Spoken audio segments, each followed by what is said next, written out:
The stack of acquisition folders hit the conference table so hard that 3 water glasses trembled, and every junior analyst in the room pretended not to notice.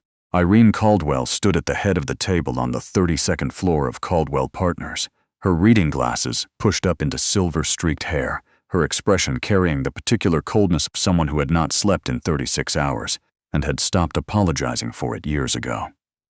She was 61, the kind of woman who made other powerful people uncomfortable simply by walking into a room. The firm she had built from a 2-person boutique in 1998 was now managing over $4 billion in assets, and tonight at 11:45 on a Tuesday, the largest deal in its history was unraveling because of a single document no one in the room could read. "I need someone who speaks fluent Japanese legal," she said, not asking, stating, classical commercial Japanese, not conversational, not tech Japanese, legal, by 6 a.m. The silence that followed was the kind that fills rooms when everyone knows the answer is no, but no one wants to be the one to say it. Robert Ashby, the firm's head of international acquisitions, cleared his throat. He was 53 and had the look of a man who had delivered bad news so many times it had become a physical characteristic. "Every certified interpreter we have on retainer is either traveling or unavailable. The agency says 48 hours minimum, and even then, they can't guarantee someone with experience in commercial law specifically." Irene looked at him the way she looked at unfavorable earnings reports. 48 hours is Thursday. We sign at 7 a.m. tomorrow, or Katsu Holdings walks. "Maybe they walk," said Marcus Webb, the managing director, from the far end of the table.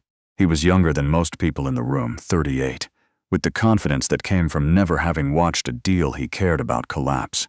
"We've had acquisition targets walk before. There will be others." Irene turned to look at him slowly. "Kitsu Holdings controls 43% of the Pacific distribution network for pharmaceutical cold chain logistics. There will not be others." Marcus had nothing to say to that. Someone knocked at the conference room door. Soft, unhurried. The kind of knock that assumed it would not be answered immediately and was prepared to wait. Irene said without turning around, "We're in session." The door opened anyway. A man in gray work clothes stepped inside, pushing a cart with one slightly squeaking wheel. He was perhaps 60, with the kind of face that had once been sharply handsome and had settled into something quieter and more permanent. His hair was white at the temples.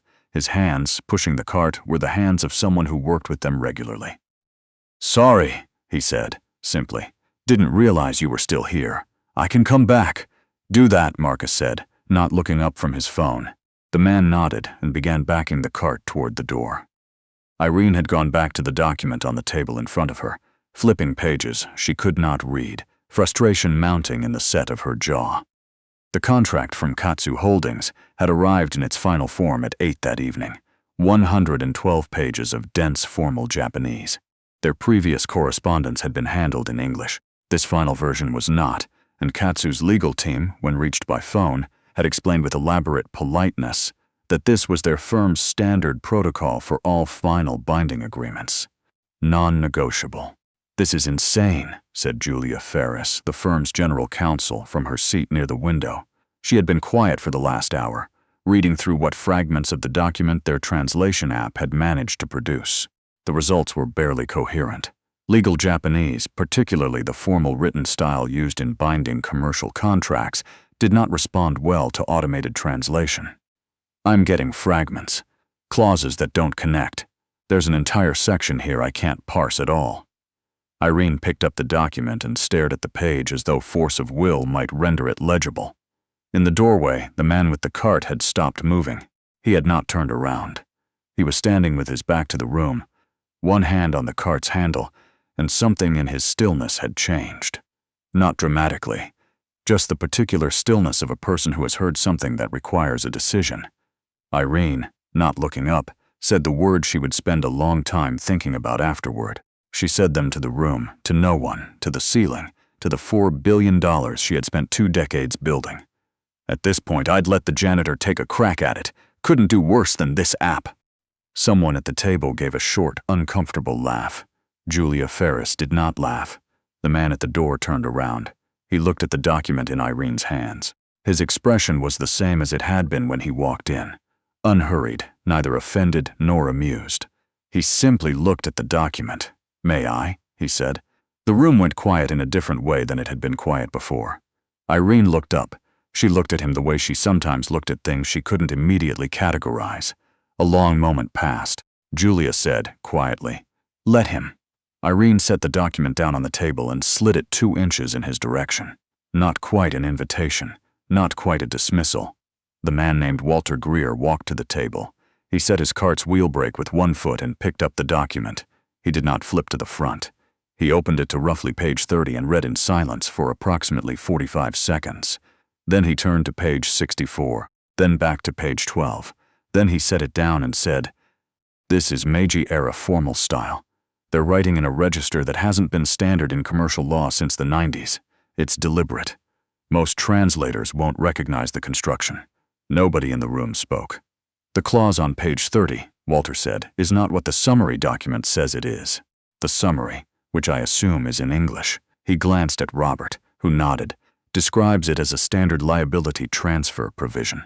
But this clause, in the original, includes a modifier that shifts the liability window from the date of execution to the date of what they're calling operational readiness, which is not defined anywhere else in this document, which means they define it." Julia Ferris had stood up from her chair.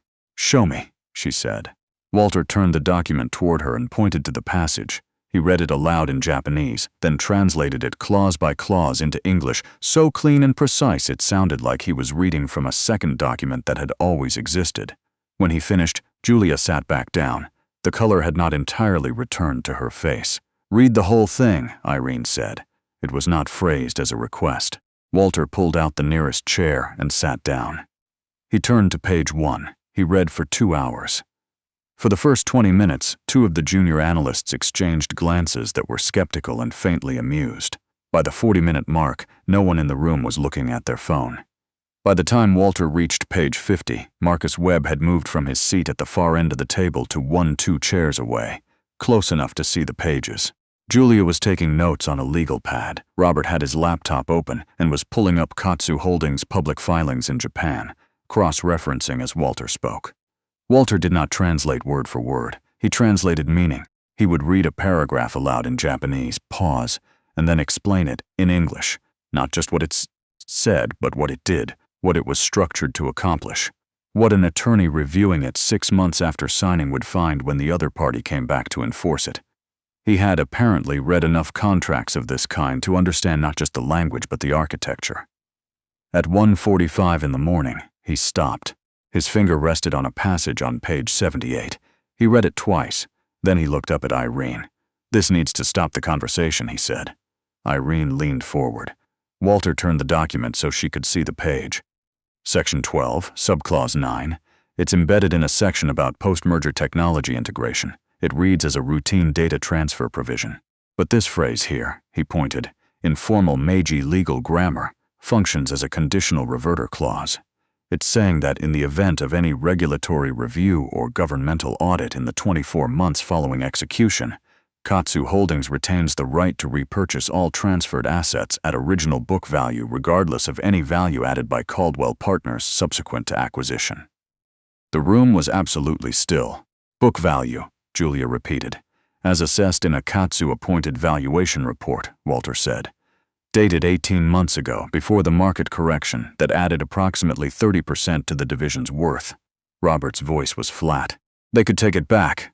"They could take it back," Walter said, "after Caldwell has invested in integration, restructuring, and operational build-out, and reclaim it at a price that doesn't account for any of that value." And then, he flipped forward 3 pages.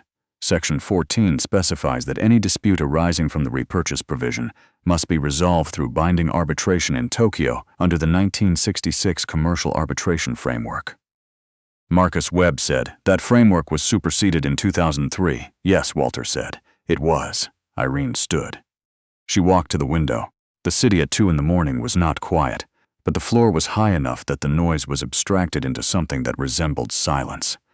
She stood with her hands clasped behind her back and looked at the lights.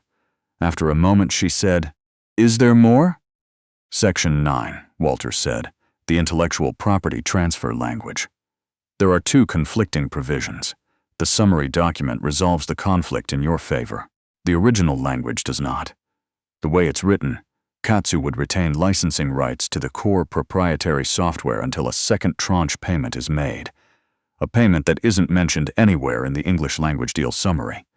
Julia said quietly, but precisely, "We would have signed this." The statement lay on the table like a physical object. Robert closed his laptop. "We would have signed this by 7 a.m. and not known what we signed until they came to collect." Irene turned away from the window. She looked at Walter Greer, who was sitting at the table with the contract in front of him and his hands folded, and she studied him the way she studied things she was only beginning to understand. "Who are you?" she asked. Walter was quiet for a moment in a way that was not evasive but considered. "Walter Greer," he said. "I've been on the night maintenance crew here for about a year and a half. Before that." Another pause. "I taught at Georgetown for 11 years, he said. Japanese language and legal studies. Before that, I was a translator and advisor for the State Department, mostly commercial treaty work in the Pacific region. I left in 2019. No one asked why he had left. The way he said, it made clear the reason was not simple and was not being offered. "Why are you here?" Marcus said, and it came out more bluntly than he intended. Walter looked at him without any particular expression. "I needed a job with a night shift and flexible scheduling," he said. "I have a daughter at home. She's 15 and she has a condition that requires someone to be available during the day. Schools don't accommodate it the way they should, and I need to be reachable." Irene was still watching him. "Her name is Emma," Walter said, and then did not say anything else about her. He didn't say that Emma had been diagnosed with a rare autonomic disorder 3 years ago. The year after her mother left, and the year before Walter realized that the tenure track position and the speaking engagements and the consulting work would all have to be reorganized around something more important. He didn't describe the afternoon she had collapsed in the school hallway and the 4 hours he had spent in the ER hallway before someone could tell him she was stable. He didn't mention the specialist in Baltimore, the quarterly appointments, the medication schedule he kept on a card in his wallet so he never had to rely on memory. He simply said her name and let it be what it was. Julia looked at her legal pad. She looked at the pages of notes she had taken over the last 2 hours. Then she looked at Irene. "We need to verify this," she said. "Not because I doubt him, because we need documentation." Irene nodded once. "How long?" "Our AI translation system, plus cross-referencing with the public filings Robert pulled. 2 hours, maybe 3. Do it." Julia left the room. Robert followed. The junior analysts began moving quietly with purpose. Irene remained at the window. Marcus sat at the table. Walter Greer stayed where he was, the contract still open in front of him, and waited. At 4:35 in the morning, Julia came back. She set her laptop on the table, turned it toward Irene, and said in a voice that was steady because she had practiced making it so, "He's right, every clause. The AI flagged the same passages after we reconfigured the translation parameters, but it couldn't interpret the conditional construction in Section 12. That required contextual knowledge of the pre-2003 arbitration language. Without someone who recognized the register, we would have missed it." Irene read the screen for a long moment. Then she said, "Call Katsu's legal team. Tell them we've completed our review and we have questions about Section 12. Marcus said, "It's 4:30 in the morning." "It's 6:30 in Tokyo," Irene said. "They'll be at their desks. Tell them we have questions." "Stay," she said. It was not an order. Exactly. It was closer to a request, which from Irene Caldwell was functionally indistinguishable. Walter stayed. The call with Katsu Holdings' legal team lasted 40 minutes. Irene let Julia lead it, with Walter beside her, available when a specific phrase needed to be parsed or a piece of original language needed to be quoted back to the other side with precision. When Katsu's lead attorney, a meticulous man named Nakamura, heard Walter read the Section 12 clause aloud in formal Meiji grammar and then cite the arbitration framework by year and revision number, there was a silence on the other end of the line that lasted almost 8 seconds. Marcus counted them. When the call ended, Irene set her phone on the table and looked at the ceiling for a moment. "They're withdrawing the contract for revision," Julia said. Nakamura said it was a drafting error. "He said it 3 times. "Yes," Irene said, "he would." Robert leaned back in his chair. "The deal's still alive. If they redraft without the trap clauses. And if they don't," Irene said, We have documentation of exactly what they tried to do. She looked at Julia. Make sure that documentation exists in triplicate. Already sent to my home server. Irene stood. She had been awake for 40 hours and it was nearly 5 in the morning and the deal was not dead, which was the only thing that mattered, and she allowed herself 10 seconds to simply register that before moving forward. She looked at Walter Greer. Walter had already stood. He was reaching for his cart. "Mr. Greer," she said. He looked at her. "I said something earlier tonight," Irene said, "that I'd like to take back. I can't, so I'd like to apologize instead. It was dismissive, and you deserved better." Walter studied her for a moment. The expression on his face was not the expression of a man who was used to apologies from people like Irene Caldwell. But it was also not the expression of a man who needed one particularly badly. He simply received it the way he seemed to receive most things, quietly and without theater. "I'd like to offer you a position," Irene said. "We don't currently have a head of international contract review, but we should. Given the volume of Pacific region work we're moving into, the oversight gap is a liability we clearly cannot afford." She paused. $160,000 a year. Full benefits, health plan includes dependent coverage.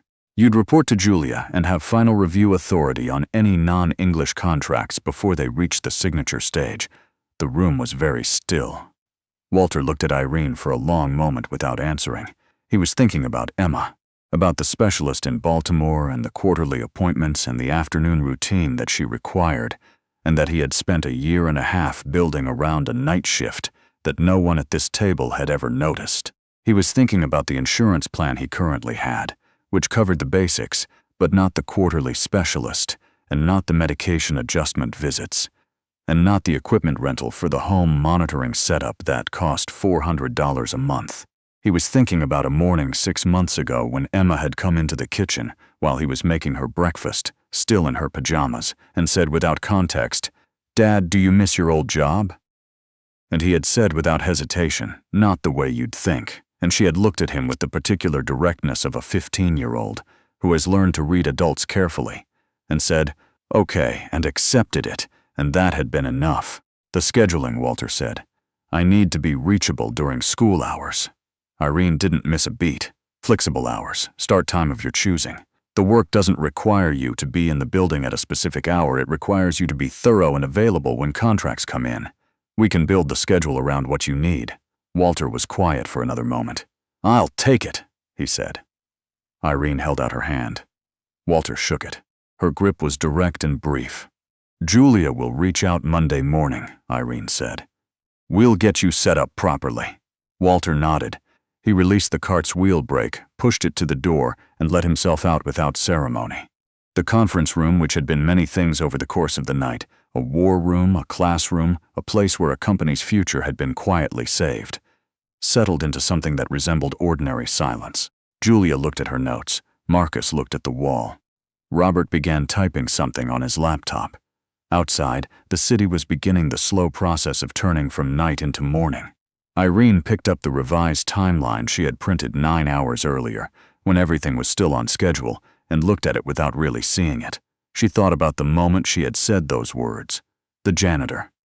In the particular tone she had used. The memory was already uncomfortable in the way that certain memories are uncomfortable, not because the consequences were bad, but because the impulse had been so automatic, so unconsidered. So much a reflex of the way she had spent 40 years moving through rooms like this one. She did not say any of this out loud. She set the timeline down and said to no one in particular, "Get some sleep. We reconvene at 2." People began gathering their things. The conference room emptied slowly. Irene was the last to leave. She turned off the lights and stood for a moment in the doorway. The city was beginning to lighten in the way it did before dawn, the darkness thinning at the edges, the skyline going from black to the particular dark blue that only existed in that brief window between night and morning. In a few hours, the building would fill again. Phones and laptops and voices, and the relentless organized urgency of people managing other people's money. She thought about a man sitting at her conference table at 2 in the morning, translating a document that had been deliberately designed to escape translation, doing it with the kind of precision that came from years she had never bothered to wonder about. She had not known he was there. she realized, not in any meaningful sense. He had moved through this building every night for a year and a half, and she had not known. That thought followed her out of the building, down 32 floors, and through the lobby and out into the cold early morning air, and she carried it with her in a way she suspected she would for some time. 3 weeks later, Walter Greer's name appeared on the internal directory under a new heading: Director of International Contract Review. His office was on the 28th floor, smaller than some, but with a window that faced east and caught the morning light well. He had brought 2 things from home: a framed photograph of Emma at 11, standing at the edge of a lake in Vermont with her hair in her eyes and an enormous grin, and a Japanese English legal dictionary from 1987, its spine held together with a rubber band, half the pages marked with small paper tabs in 3 different colors. On his 3rd day, he received a contract from a manufacturing firm in South Korea. Standard acquisition language, English throughout, but with an addendum in Korean that the cover note described as routine. He read it in 20 minutes, flagged 2 provisions that were not routine at all, and sent Julia before noon. Julia forwarded it to Irene with a single line of comment: he found it. Irene read the summary. She thought about 48 hours in, liability windows, and a clause buried in a section about operational integration that no one had been meant to find. She sent Walter a message that said, "Good catch. Keep going," he replied. "Always do." Emma asked him about his new job on a Tuesday evening while they were eating dinner. The same dinner they had every Tuesday. Pasta, garlic bread, whatever green vegetable he had been able to find at the grocery store that still looked acceptable. She asked with the studied casualness of a teenager who is more interested than she wants to appear. "It's the same work I used to do," Walter told her, "just in a different building." Emma considered this. "Do you like it better?" Walter thought about conference rooms at 2 in the morning, about documents designed to look like one thing while being another, about the particular satisfaction of reading a sentence that had been constructed to deceive and understanding, clearly and completely, what it was actually saying. "Yeah," he said, "I think I do." Emma nodded, reassured, and went back to her food. Walter looked at her for a moment, at the way she held her fork, her hair tucked behind one ear, the medical alert bracelet she'd stopped being self-conscious about 6 months ago, and felt the particular kind of quiet that doesn't need anything added to it. He ate his pasta. Outside, the evening went on the way evenings do, unhurried and indifferent, and somewhere on the 28th floor of a building neither of them could see from the window, a desk waited with a dictionary and a photograph and a stack of contracts, and all of it was exactly where it was supposed to be.